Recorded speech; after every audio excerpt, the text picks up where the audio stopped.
안녕하세요. 아차가 구독자 여러분, 조민지입니다. 제가 지난번 GMC 미디어데이 행사 때 이 아카디아를 소개해드린 적이 있긴 합니다. 근데 그때는 뭐 사람들이 워낙 많아서 복작복작하다 보니까 사람들 피해서 찍느라 구석구석 살펴드리지 못한 것 같아요. 그래서 그 아쉬움을 풀어보고자 오늘 한 번 더 아카디아 드날리를 데려왔습니다.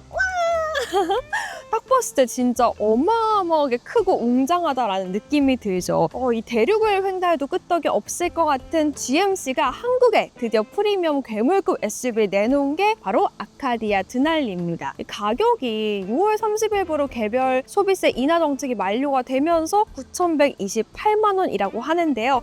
9천만 원이 넘는다고 하고 고민이신 분들 많을 것 같아요. 하지만 이 차량 같은 경우 딱 봤을 때 크기 자체가 어마무시하고요. 또 경쟁 차종이 GV80 또 팰리세이드이기 때문에 과연 그 가격에 합당한 메리트들이 있는지 오늘 저와 함께 살펴보시죠.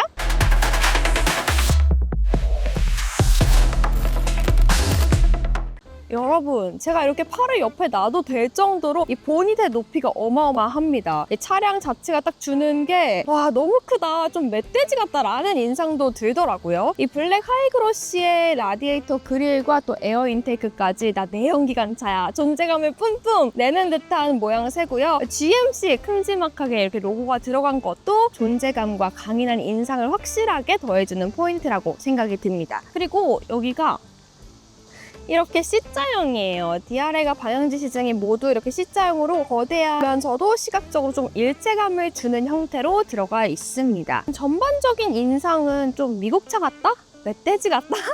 남성미가 뿜뿜 뿜어져 나오는 전면부네요. 그리고 이 차량 같은 경우는 드날리 다니엘 트림으로 나오고요. 외장 컬러는 4가지가 있습니다. 글레이셔 화이트 트라이코트, 에보니 트와일라이트 메탈릭, 스타일링 메탈릭, 그리고 다운펄 메탈릭 4가지가 있는데요. 그 가운데 이 차 같은 경우는 다운펄 메탈릭입니다. 좀 이 파란색이 유니크하기도 하고 제가 봤을 때 4가지 컬러 중에 가장 예쁘다고 생각이 들더라고요.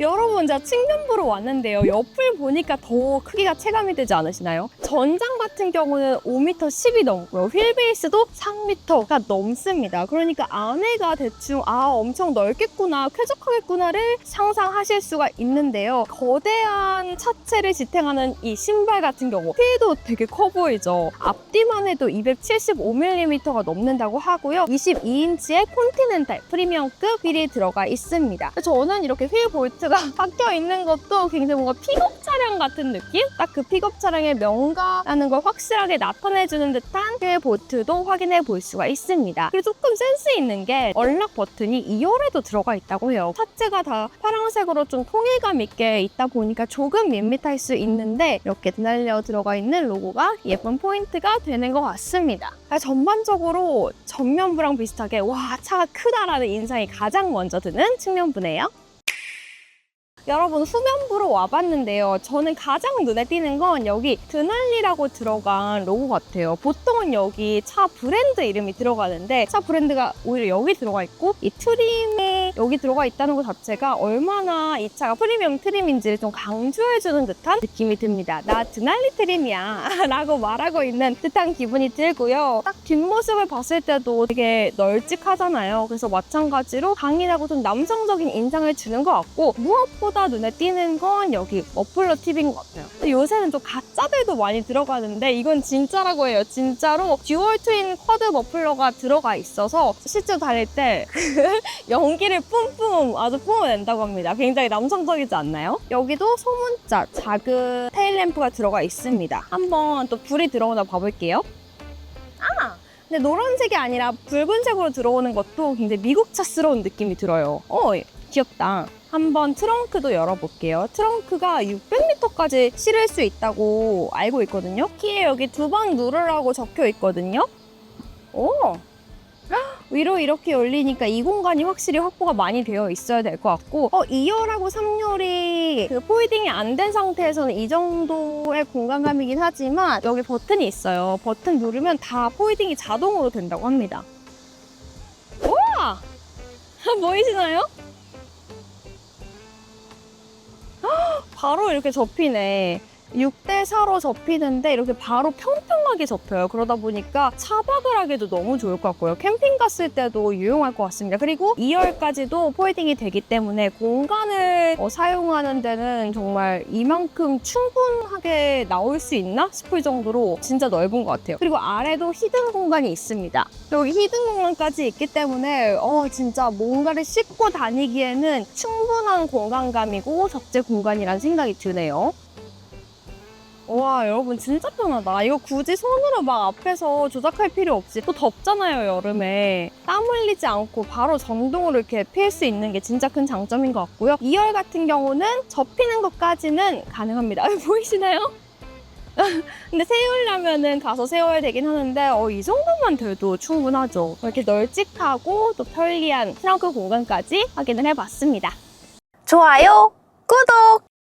네, 저는 이제 2열 공간으로 들어와 봤는데요. 저는 우선 이게 좀 독립형으로 돼 있는 캡틴 시트라 너무 마음에 듭니다. 이 패밀리카로 좀 사용하시는 분들도 많을 것 같은데 장거리 운전을 해서 가다 보면은 사실 독립적으로 돼 있는 게 편하잖아요. 물론 2열과 3열 싸움이 있을 수 있겠지만 저는 독립형으로 돼 있어서 좋았고, 또 확실히 이게 프리미엄 라인이구나라는 게 느껴지는 게 여기 보면은 나파 가죽에 등고선이 있어요. 드날리의 시그니처죠. 등고선들이 있는 게 좀 고급스럽네? 이런 느낌이 물씬 납니다. 또 파노라마 선루프가 답답함을 조금 없애주는 것 같고 확실히 개방감이 느껴지는 천장이고요. 여기 같은 경우는 공조 컨트롤이 따로 있어요, 2열에. 근데 열선까지 가능합니다. 통풍은 어려운 것 같고 여기 충전 단자 2개가 들어가는데 여기 있는 사람? 그리고 제가 각각 USB-선 사용하면 되겠네요. 여기 220V 단자도 있습니다. 차박 같은 거 할 때 유용하게 사용할 수 있을 것 같고요.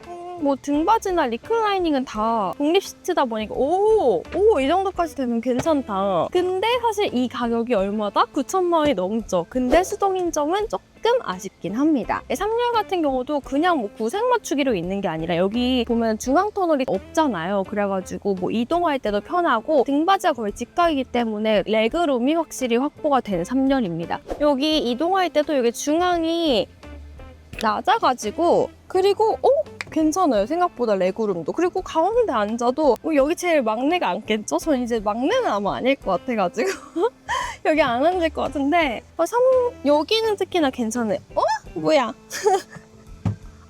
근데 이 정도도 괜찮은데요. 저는 사실 등받이가 거의 직각이면 좀 불편하지 않을까 했는데 생각보다 괜찮네. 이 정도면 저 좀 오래 갈 수 있을 것 같은데요? 그래서 여기 앉아도 편안하게 갈 수 있겠다라는 생각이 들 정도로 저는 불편하면 불편하다고 말하거든요, 바로. 왜냐면 중요하잖아요. 여기 패밀리카로 사용할 거고 7인승인데 7명이 모두 다 편하게 가야 하니까. 근데 이 정도의 레그룸과 헤드룸 이 정도 확보되면 나쁘지 않다. 착자감도 괜찮다라고 말씀을 드리고 싶네요. 근데 확실히 여기가 더 편해요.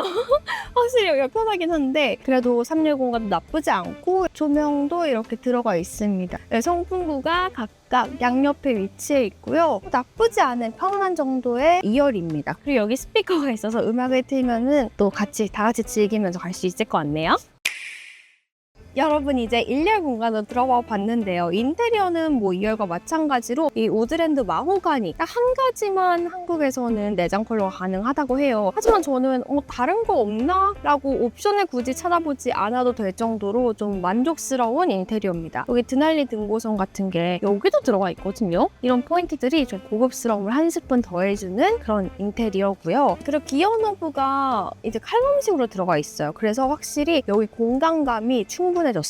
수납 공간도 그렇고 여기다 넣을 수 있는 칸들이 많아졌는데 한번 볼게요. 뚜껑을 닫으면 여기 화장품 같은 걸 올려놓을 수 있어요. 화장품뿐만 아니라 여기 업무 보시는 분들은 노트북도 올려놓을 수 있을 것 같고 이런 공간을 사용할 수 있다는 것도 메리트인 것 같습니다. 여기 보면은 USB A 타입, C 타입 한 개씩 꽂을 수 있고요. 무선 충전패도 있고요. 또 여기 차키나 다양한 작은 액세서리 같은 거를 놓을 수 있는 공간도 있습니다. 컵홀더 2개 들어가 있고요. 여기도 한번 열어볼게요. 두 칸으로 나눠서 수납을 할 수가 있네요. 근데 생각보다 되게 예뻐요. 이게 이만큼 정도 깊이감으로 수납을 할 수 있는 공간이 있는데 또 깊다 보면은 아래가 안 보여서 뭐 어딨지라고 찾을 수가 있잖아요. 또 라이트가 들어가 있어요. 이런 게 진짜 저는 센스 있는 것 같아요. 그럼 라이트 없으면 여기 많이 넣을 수가 없어요. 찾는 게 어려워서. 그래가지고 여기 라이트도 있어서 충분히 많이 넣을 수 있다. 그리고 저는 가장 1열 공간에서 눈에 띄는 건 이 센터페시아 같아요. 세로형의 15인치 디스플레이가 들어가 있는데 그 디스플레이 자체가 커가지고 보는데 어려움은 없고요. 그리고 여기 토글 스위치가 여기도 있고 여기 터치식으로도 들어가 있어서 운전할 때도 공조 시스템을 조절하기에 어려움이 없을 것 같습니다. 전반적으로 있을 게 다 있는 1열 공간이다 라는 기분이 드네요. 좋아요, 구독! 네, 이제 그럼 본격적으로 아카디아 드날리가 도로 위에서는 어떨지 주행 리뷰를 한번 시작해 보도록 하겠습니다. 차체가 워낙에 크다 보니까 또 승차감은 어떨지 그리고 과연 잘 나갈지 궁금한데 이 무거운 차량이 도로 위에서는 어떨지 지금부터 저와 함께 살펴보시죠. 우선 차체 자체는 좀 크긴 한데 그래도 운전하는데 뭐 어려움이 있지 않아요. 사각지대나 이런 거는 없는 것 같고 또 차체가 높다 보니까 오히려 좀 밖에 보기, 시야 확보가 더 잘 되는 느낌도 듭니다. 근데 조금 저는 항상 미국 차 탈 때 아쉬운 거 이 우리나라랑 좀 사이드미러에 광각도 섞여 있고 하다 보니까 좀 달라요. 그래서 시야 처음에 적응하는 게 조금 필요해요. 막 차가 커 보이기도 하고 뒤에 있는 차가 좀 작게 보이기도 하고 이 평면과 광각이 섞여 있어서 저는 조금 눈이 아픈 느낌도 들긴 합니다. 그리고 HUD가 있는데 뭐 지금 시속 몇으로 가고 있는지나 뭐 2km, 뭐 3km 내에 어디로 가야 하는지까지도 나옵니다. 주행 정보가 T맵이랑 거의 유사하게 나와서 보기 편한 것 같아요. 저는 이 차가 2.2톤에 좀 무겁다 보니까 나아갈 때 좀 힘이 딸리지 않을까라는 생각을 했었거든요. 2.2톤에 2.5리터 4기통이에요. 엔진이. 그러다 보니까 초반에 출발할 때나 아니면 가속을 할 때 좀 힘이 부족할 것 같다라는 생각을 했었는데 지금 뭐 도로 위 주행하는데 전혀 어려움이 없고 초반 출력도 나쁘지는 않습니다. 힘이 대단하다라고 느끼는 건 아니지만 답답할 정도의 느낌은 전혀 아닌 것 같아요. 완전 부드러운데? 지금이 진짜 시끄러운 도심 한가운데거든요. 잠실 근처인데 그리고 매미 소리도 엄청나요. 아까 잠깐 이제 창문을 여니까 매미 우는 소리가 엄청 시끄러우는데 1열이 이중 접합률이고 또 16개의 보스 스피커가 있는데 액티브 노이즈 컨슬링 기능이 있어서 확실히 그 정숙함은 대단한 것 같습니다. 그리고 제가 가면서 왜 이렇게 차가 부드럽고 조용하지라는 생각을 계속했어요. 근데 보니까 이 에스컬레이드나 캐니언도 저번에 저희가 소개를 한번 해드렸었는데 그 픽업 트럭 캐니언이나 에스컬레이드처럼 프레임 바디가 아니라 모노코크 바디입니다. 그래서 확실히 덜커덩거린다거나 주행을 할 때 승차감이 안 좋다거나 그런 부분을 확실히 잡아준 것 같아요. 지금 가는데 전 차가 워낙에 크고 무겁다 보니까 좀 시끄러울 수도 있겠다. 그리고 승차감도 또 높이 있다 보니까 안 좋지는 않을까라는 생각도 했었는데 왜 프리미엄 SUV라는지 알 것 같아요. 승차감이 너무 좋아요. 거의 뭐 레인지로버급이라고 하니까 말은 다 있죠. 제가 지금 길을 잘못 들어서 이 거대한 차량을 가지고 골목 안으로 들어왔거든요. 근데 뭐 골목 안에서도 운전하기에 괜찮습니다. 확실히 시야 확보가 잘 되는 게 좀 큰 것 같아요. 그리고 핸들이 무겁지 않아서 운전하기에 여성분들도 괜찮을 것 같습니다. 여러분, 지금까지 미국산 대형 프리미엄 SUV인 아카디아를 만나봤는데요. 어떠신가요? 저는 뭐 내외관 고급스러운 건 물론이고 3열까지도 널찍하잖아요. 이게 진짜 큰 장점인 것 같아요. 뭐 팰리세이드나 에스칼레이드 그리고 뭐 다른 카니발처럼 큰 차들도 있지만 3열까지도 이렇게 널찍하고 잘 탈 수 있는 차가 또 있을까 이런 생각이 듭니다. 물론 9천만 원 넘으니까 너무 가격이 부담스러워요 하시는 분들도 있을 것 같은데 그래도 내외관을 다 살펴보셨으면 그 가격에 대한 부담감이 조금은 내려가지 않았을까 싶습니다. 저는 또 주행을 하면서도 승차감도 고급스럽고 다닐 때 차가 무겁다 보니까 좀 안 나가진 않을까라는 생각도 했었는데 그런 부분도 다 주행을 하면서 해소가 됐던 것 같아요. 그래서 이번 리뷰를 통해서 좀 드날리의 매력을 아시지 않았을까 생각이 듭니다. 저희는 또 다음 시간에 더 유익한 리뷰로 돌아올게요. 안녕!